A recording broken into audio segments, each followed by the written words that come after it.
I think from a business perspective, I think there are a lot of people out there, particularly owners or adult amateurs, who work with horses because they love horses and they just want to get to know their horse better. But I think there's a big part of the industry that are professionals and they need to make money. And my proposition to them is that understanding your horse's individual needs is a smart business decision.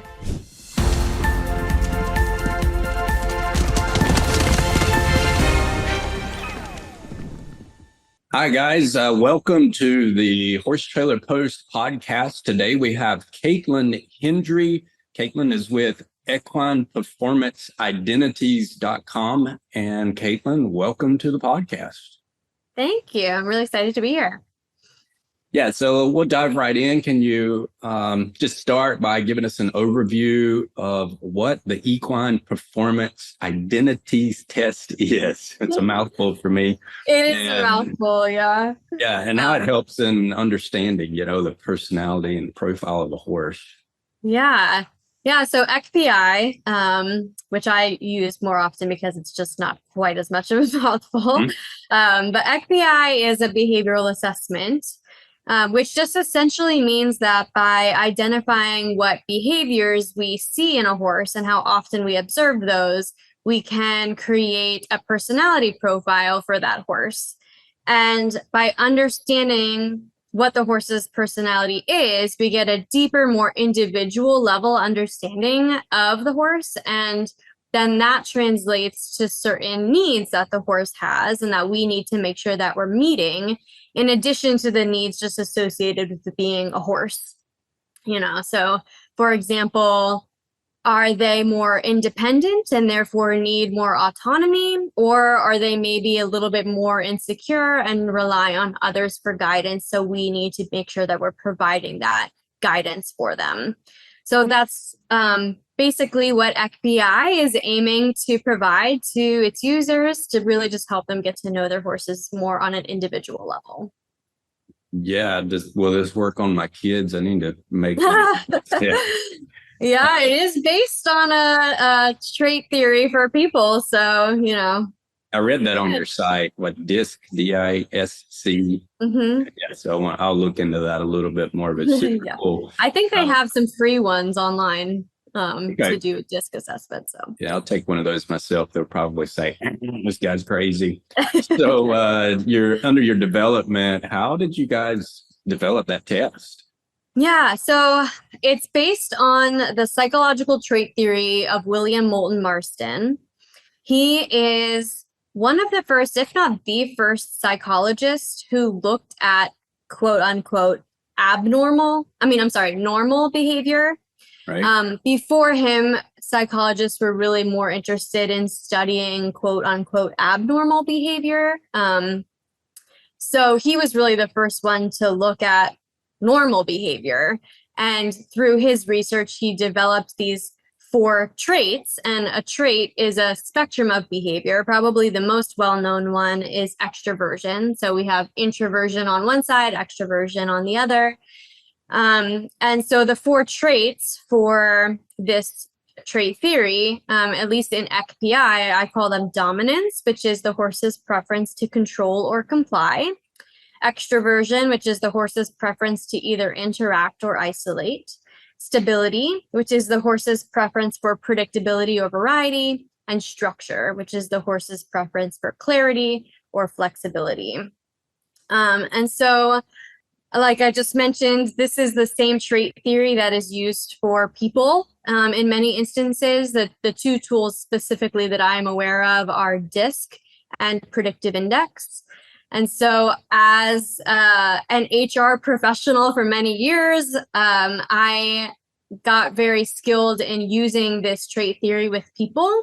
But I've also been an avid equestrian and have also, before I worked in HR, I had a career with horses. And so I could see how this trait theory applied to horses. And I started playing around with it myself and with my friends. And I decided to dive into this and really start this as a business and share this knowledge with others last year. And so I'm just approaching this really as a learning journey. I mean, there's a lot of translation that needs to happen between human behavior and horse behavior. And so I'm definitely continuing to learn as I hear more and more from people about their horses' personalities and what they thought about the tool.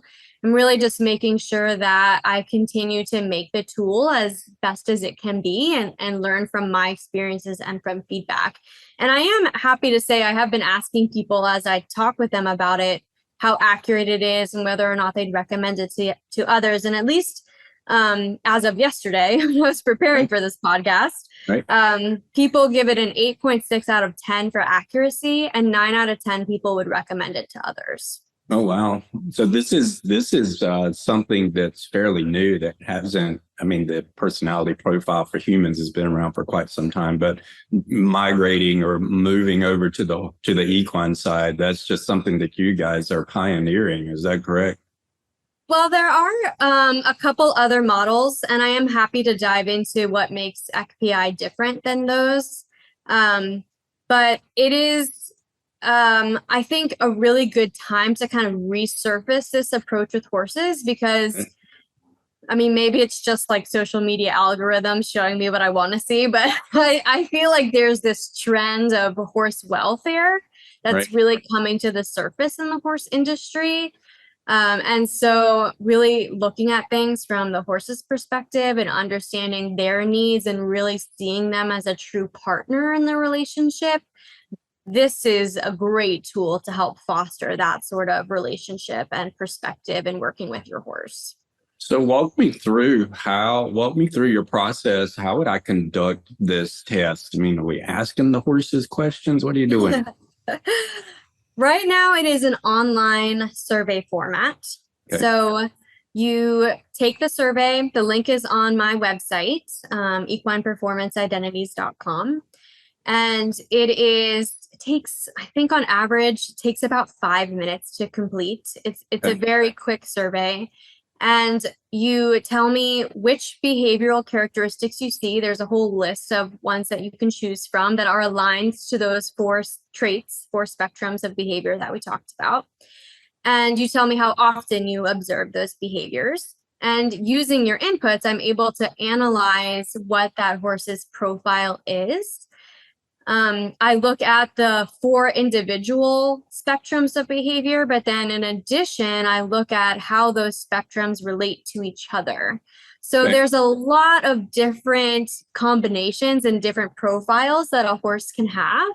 But by looking at those 4 spectrums and the relationships between each of those spectrums, we really get a sense of all of those needs that horse needs to be met, or that we need to make sure that we're meeting for our horse to make sure that they're happy and they're engaged and we reduce stress and just make their life better. Yeah. I was looking at your site as you were talking at the test, and it's super cool. You've got it laid out. It's very easy to follow. So yeah, I think folks will, when they hear this podcast, they'll have a lot of fun with that. And, I'm assuming that this test, we're going to have insights into the horse's mood, the horse's behavior, their specific needs. This would help in training your horse. It would help in riding. So, what do you suggest for owners and trainers that use this information? How can they ensure that well-being of the horse? Yeah, well, I think the really cool thing about EqPI is it does help us sort of put ourselves in our horse's shoes, so to speak. The needs that we identify through the horse's profile need to be met one way or another. Whether we are intentionally designing that into how we work with our horses or not, the horse is going to tell us if those needs are being met or not. And assuming that there aren't any other underlying issues such as medical issues or tack fitting appropriately and that sort of thing, the horse will start acting certain ways if the needs are or are not being met. And so if they're not being met, that's where we start to see some of the behavioral issues, because they're telling us, they're communicating to us that something's not right, something's missing. We're not meeting one or maybe more needs. And so I think from a business perspective, I think there are a lot of people out there, particularly owners or like adult amateurs, who work with horses because they love horses and they just want to get to know their horse better. But I think there's a big part of the industry that are professionals and they need to make money. And, there is a bottom line that needs to be addressed. And I think my proposition to them is that understanding your horse's individual needs is a smart business decision, because if those needs are not being met, that increases stress, that lowers the horse's quality of life. We see things like ulcers, losing weight, loss of appetite, shutting down, and that ultimately then leads to increased medical costs or behavioral issues that don't let you sell the horse or whatever that scenario might be. It is a smart business decision to make sure that you really understand the horse at an individual level and you're meeting those needs and then able to communicate those needs. If you were selling that horse, you'd want to make sure that they're being matched with a person and a job that's suitable for them, not only from a skill set, but also from a personality perspective, and that they actually enjoy that work. Yeah, that's all super cool. I'm a trailer guy. So if I have a horse, maybe, some of our listeners, they have a horse that doesn't load well or a horse that doesn't unload or ride well, would this, do you have any sort of data that says, okay, a horse with this type of personality tends to perform better in trailering, and a horse with this type of personality, they have an issue with it? Anything there? I don't think I have enough data yet to say concretely like which profile trailer is better, but I can say that, for example, when we're looking at the spectrums and we're determining kind of where the horse falls, we say they're either low on the spectrum, situational, kind of like they fall in the middle, or they're high on the spectrum. So, for example, if a horse is low dominance, meaning that they like to be around others, they look to others for guidance, they're low conflict. And if they're also high extroversion, meaning that they're social, they want to please, they like to be liked, they want to be part of the group, and you're trying to trailer load them by themselves with no other horses around, you're probably better off taking more of a training plan approach where you have a buddy that they know that trailers well, and having them load first and then having the other horse follow them on. And also space confinement, I would imagine that could be interpreted as conflict to some horses. It's very restrictive and it doesn't allow for a lot of freedom. And so if horses, horses they just tend to be kind of claustrophobic prey animals. Like they need some level of escape. But yeah, by understanding your horse's personality, you can take that into consideration as you develop, a shaping plan or whatever for training certain behaviors.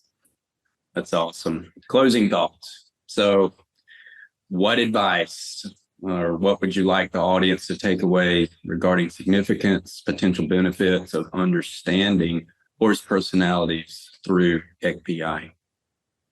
Yeah, I think the biggest benefit, honestly, is that it gives them very specific yet simple language to talk about temperament and personality, because we talk about it all the time. Like you cannot talk to someone else about horses without some sort of personality term coming into the conversation, whether it's talking about, looking for something that's amateur friendly, or how your ride went and how that partnership's going. Breed associations use this rideability score when you go to different inspections, or you're looking at, what stallion to choose for your mare, or there's some sales websites that provide a 1 to 10 scale, but what's my 8 compared to your 8? There's a lot of interpretability, which there's still a challenge with that with EqPI because it's a subjective assessment. But I do plan on creating a 360 assessment. So I'll still have this option where you can take it as an individual. But if you really want to reduce the individual bias of one person interpreting a horse's behavior, you can do this 360 assessment where multiple people provide inputs. So you're helping to mitigate some of that individual bias. And there's a lot more weight if three people say that a horse is friendly versus just one, right? So that's still a challenge, but hopefully the 360 assessment will address that. And then we'll have a more consistent way to talk about personality and temperament, and really with the horse at the forefront. Horses are living beings, right? They have feelings, they have thoughts, they have needs that need to be met.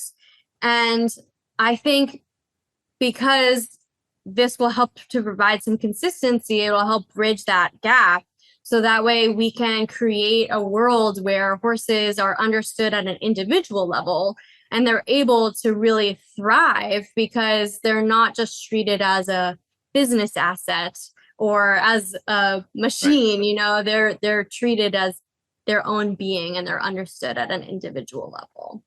Sounds like you guys have a lot of exciting stuff in the pipeline. Myself and our listeners, we look forward to seeing what else you guys come up with, and it's super cool. I really like it. So to learn more, guys, just visit Caitlin's website, equineperformanceidentities.com, or you can find EqPI on Facebook, on Instagram, and that's at Horse Personalities. Caitlin, thank you so much for taking the time to join our podcast. Thank you, Brad. Thanks for having me. You're welcome. See ya. Bye-bye. Bye.